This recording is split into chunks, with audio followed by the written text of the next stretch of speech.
Details చూస్తే బీహార్ లో ఉద్రిక్త పరిస్థితులు ఏర్పడ్డాయి. నీట్ పేపర్ లీకేజీకి నిరసనగా ఆర్జేడీ కార్యకర్తలు నిరసనలు చేపట్టారు. పెద్ద సంఖ్యలో తరలి వస్తున్న కార్యకర్తలను అడ్డుకునేందుకు పోలీసులు ప్రయత్నించారు. బారికేడ్లు ఏర్పాటు చేశారు.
బారికేడ్లను తోసుకుని వెళ్లేందుకు నిరసనకారులు ప్రయత్నించారు. ఈ క్రమంలో పోలీసులు నిరసనకారుల మధ్య తోపులాట జరిగింది.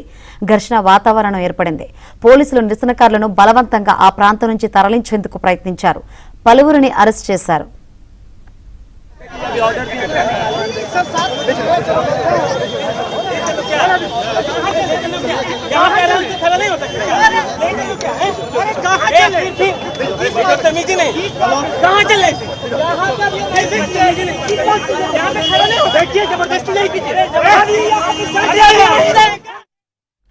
అటు కేరళంలోనూ మహిళా కాంగ్రెస్ కార్యకర్తలు ఆందోళనకు దిగారు. బారికేడ్లు ఎక్కి కేంద్ర ప్రభుత్వానికి వ్యతిరేకంగా నినాదాలు చేశారు. వీరిని అదుపు చేసేందుకు పోలీసులు భారీ సంఖ్యలో మోహరించారు.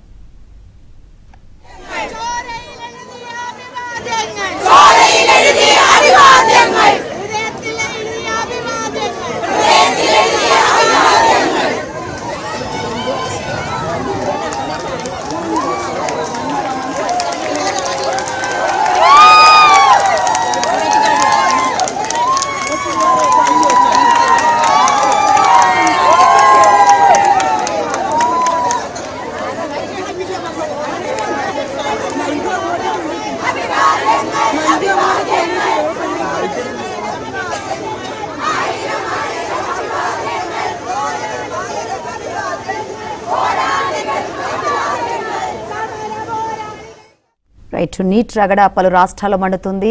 ఇటు బీహార్లో ఇటు కేరళంలో ఉద్రిక్త పరిస్థితులు అయితే ఏర్పడ్డాయి. మరిన్ని వివరాలు అందించేందుకు మా ఢిల్లీ బ్యూరో చీఫ్ కృష్ణ సిద్ధంగా ఉన్నారు. కృష్ణ,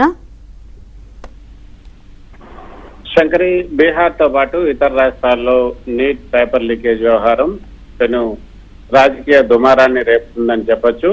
బీహార్ లో ప్రతిపక్ష ఆర్జేడీ కాంగ్రెస్ తో పాటు పలు విద్యార్థి సంఘాలు, మహిళా సంఘాలు వీధుల్లోకి దిగి నిరసనలు అయితే ఉధృతం చేశాయి. అయితే బీహార్ లో పాట్నా, దర్భంగా, జహానాబాద్, కతియార్, బెగూసరాయ్ వంటి జిల్లాల్లో ఆర్జేడీ అదేవిధంగా విద్యార్థి సంఘాలు పెద్ద ఎత్తున ఈ నిరసన ర్యాలీలు అయితే చేపట్టాయి. నిరసనకారులు అసెంబ్లీ అదేవిధంగా కలెక్టరేట్ కార్యాలయాల వైపు దూసుకెళ్లేందుకు ప్రయత్నించడంతో పోలీసులు బ్యారికేడ్లు ఏర్పాటు చేసి అడ్డుకున్నారు. ఈ క్రమంలోనే బ్యారికేడ్లను దాటేందుకు ప్రయత్నించినటువంటి ఆందోళనకారులకు పోలీసులకు మధ్య తీవ్ర తోపులాట అయితే జరిగింది. తర్వాత పరిస్థితిని అదుపులోకి తీసుకొచ్చేందుకు కొంత పోలీసులు అయితే ప్రయత్నం చేశారు. గుంపును చెదరగొట్టేందుకు పోలీసులు లాఠీ చార్జ్ చేయడం, గాల్లోకి కాల్పులు జరపడం, అదేవిధంగా టియర్ గ్యాస్ ప్రయోగించడంతో వాతావరణం అక్కడ తీవ్ర ఉద్రిక్తంగా మారింది. మరోపక్క కేరళలో కూడా మహిళా కాంగ్రెస్ నాయకులు, కార్యకర్తలు వీధుల్లోకి వచ్చి కేంద్ర విద్యాశాఖ మంత్రి రాజీనామా చేయాలని డిమాండ్ అయితే చేస్తూ నిరసన బాటపట్టారు. అయితే మొత్తానికి శంకరి, నీట్ పరీక్ష లీకేజ్ ఉదంతం కేవలం విద్యార్థుల సమస్యగానే కాకుండా కొన్ని రాష్ట్రాల్లో అధికార ప్రతిపక్షాల మధ్య తీవ్ర రాజకీయ యుద్ధంగా మారిందని చెప్పొచ్చు. లోక్సభల్లో అదేవిధంగా అసెంబ్లీ సమావేశాల్లో ఈ అంశం పైన కేంద్ర రాష్ట్ర ప్రభుత్వాలను కార్నర్ చేయడానికి ఇండియా కూటమి అయితే సిద్ధమైంది. మరోపక్క బీహార్ ప్రభుత్వం ఈ విద్యార్థుల ఆందోళనలో సామాజిక వ్యతిరేక శక్తులు, యాంటీ సోషల్ ఎలిమెంట్స్ చొరబడి హింసను ప్రేరేపించాయని కూడా ఆరోపిస్తున్నారు. అంతేకాకుండా ప్రజాప్రతినిధులు, పోలీసు వాహనాలపైన దాడులు కూడా చేస్తూ ఉన్నారు ఈ యాంటీ సోషల్ ఎలిమెంట్స్ అంటూ ప్రభుత్వం ఆరోపిస్తుంది. ఈ యొక్క ప్రభుత్వం విద్యార్థుల భవిష్యత్తు ఆడుకుంటున్నట్టు ప్రతిపక్ష ఆర్జేడీ తీవ్రంగా ఖండిస్తుంది. పాట్నా పోలీసులు అయితే ఇప్పటి వరకు 20కి పైగా ఎఫ్ఐఆర్లు నమోదు చేసి 56 మందికి పైగా నిరసనకారులను అరెస్ట్ చేశారు. సుమారు 177 మంది అనుమానితుల్ని సీసీటీవీ, డ్రోన్ ఫుటేజ్, వీడియోల ఆధారంగా గుర్తించి తదుపరి చర్యలు వేగవంతం అయితే చేశారు.